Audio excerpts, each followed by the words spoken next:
Other types of context that we can take into account when interpreting a particular rule. In addition to the immediate context, we can take a look at the Act as a whole, other legislation in some circumstances, and even the prior law.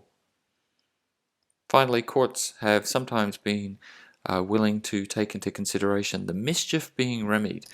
This is known as the mischief rule. In the event of an ambiguity in a statutory provision, the court should consider the problem or mischief the statute was intended to address.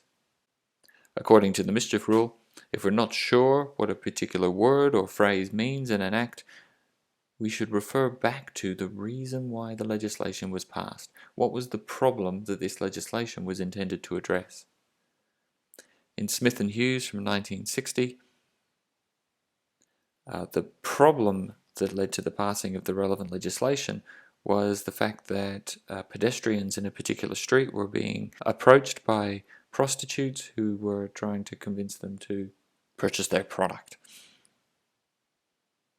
The relevant rule stated that the prostitutes were not permitted to loiter or solicit in the street for the purposes of prostitution.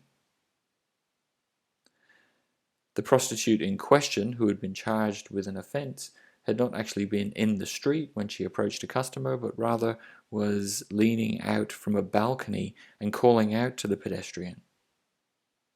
The question was this prostitute in the street for the purposes of prostitution? On one interpretation, she was not actually in the street. On the other hand, the fact that she was leaning over the balcony calling down to someone in the street could mean that she was in fact soliciting in the street.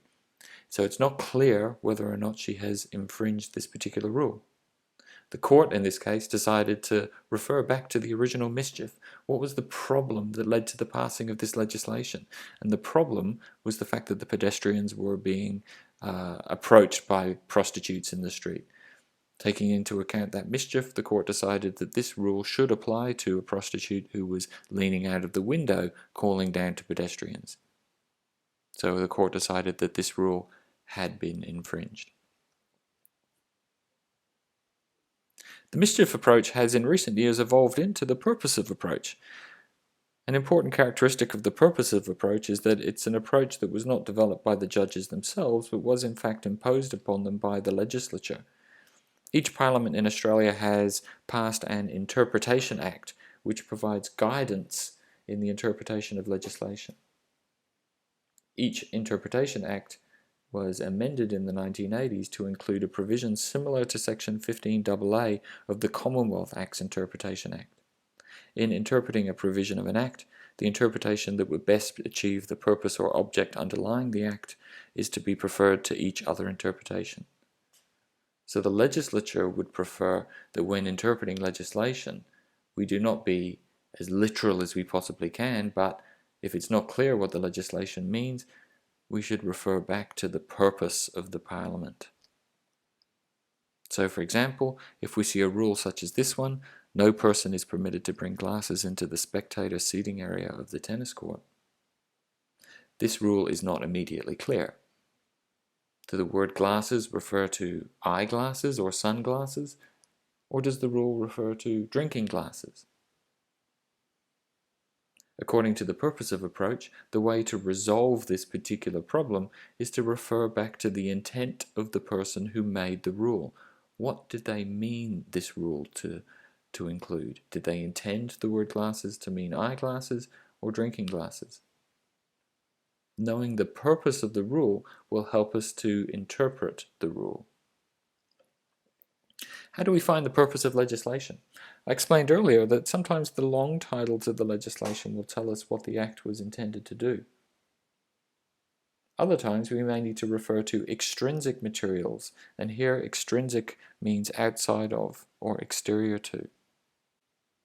Examples of extrinsic materials include international treaties and the speeches made by the relevant minister when the legislation was tabled in Parliament. For example, in Re Warramungu land claim from the year 2000, the issue related to the interpretation of the Aboriginal Land Rights Act of the Northern Territory. That rule stated that a claim by Indigenous Australians could not be made over a road. A claim had been made by a particular group of Indigenous Australians over a stock route. And so the question was whether or not a stock route was a road. On the one hand, a stock route is a way to transport livestock from one point to another, and arguably is a road. On the other hand, a stock route is not publicly accessible.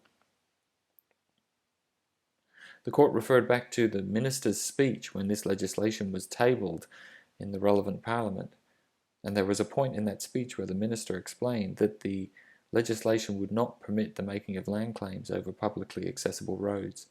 The court decided that road therefore meant a publicly accessible thoroughfare and did not include stock routes. The Indigenous group was therefore able to make a claim over this particular stock route. In addition to the three broad approaches that we have just discussed, the literal approach, the contextual approach, and the purposive approach, the courts have over the years acknowledged a long list of presumptions that they will make whenever they are interpreting legislation. I won't go through each of these in detail. I'll allow you to read about these yourself. Most of them are fairly straightforward. For example, words have their current meaning. Whether a particular piece of legislation was passed 200 years ago or 2 weeks ago, the words in that legislation should be interpreted according to their contemporary meaning rather than the meaning at the time the legislation was passed. There are a few other rules towards the end of this list that we will go through in detail.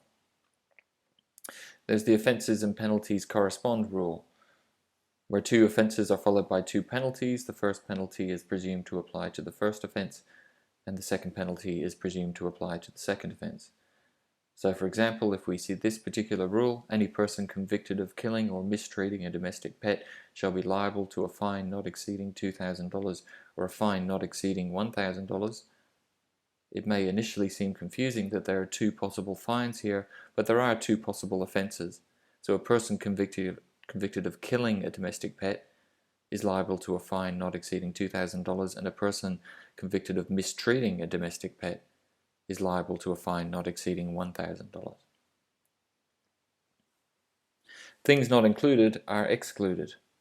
This rule appears initially quite complicated, but it's not as complicated as it seems, and in fact you'll realize that you apply this rule all the time. If a statutory provision expressly states that it is to apply to certain specific things, then things that are not expressly included are presumed to be excluded. Consider this simple rule: no parking between 7 a.m. and 7 p.m. Can I park my car in this area at 8 p.m.? You would of course say yes. You're only excluded from parking here between 7 a.m. and 7 p.m. You presume that after 7 p.m. and before 7 a.m. it is okay to park there, and you would be correct because of this rule. If a statutory provision expressly states that it is to apply to certain specific things, i.e. forbidding parking between 7 a.m. and 7 p.m., then things that are not expressly included, like parking at 8 p.m., are presumed to be excluded. So it is okay to park there at 8 p.m.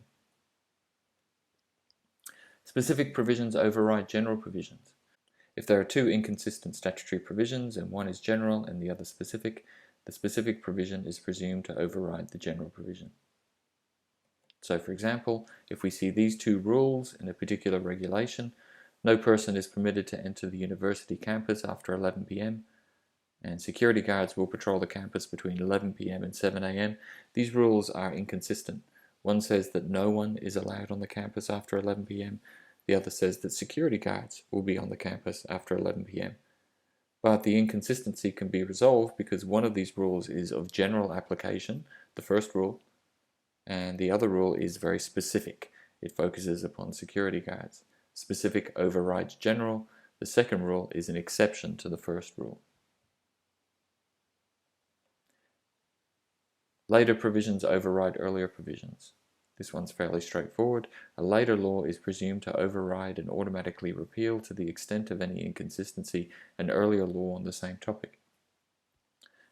So if 1999 a rule was made that the speed limit on campus is 30 kilometers per hour, and in 2009 a new rule is made that the speed limit on campus is 15 kilometers per hour, then even if the older rule wasn't expressly repealed, the new rule automatically overrides the old rule. Finally, there are a number of statutory rules that can assist us when interpreting legislation. As I explained earlier in this video, each Parliament in Australia has passed an Interpretation Act, and these Interpretation Acts can be very useful when interpreting legislation. So, for example, the Interpretation Acts tell us when legislation is to commence. The Interpretation Acts clarify the circumstances in which it is appropriate to refer to the purposes of the Parliament and to extrinsic materials when interpreting legislation. And the Interpretation Acts contain rules that make the interpretation of legislation simpler and easier. For example, the Interpretation Acts make it clear that when legislation uses the word may, it is not a rule that has to be complied with, but provides possibilities for the person referred to, whereas if the legislation uses the word shall, then it is compulsory, it has to be complied with. The Interpretation Acts tell us that if legislation refers to a particular gender, for example, it uses the masculine pronoun throughout, then the assumption is that even though only men and males are referred to, that it should apply to both genders. Similarly, when legislation refers to something in the singular, it's deemed to include the plural and vice versa.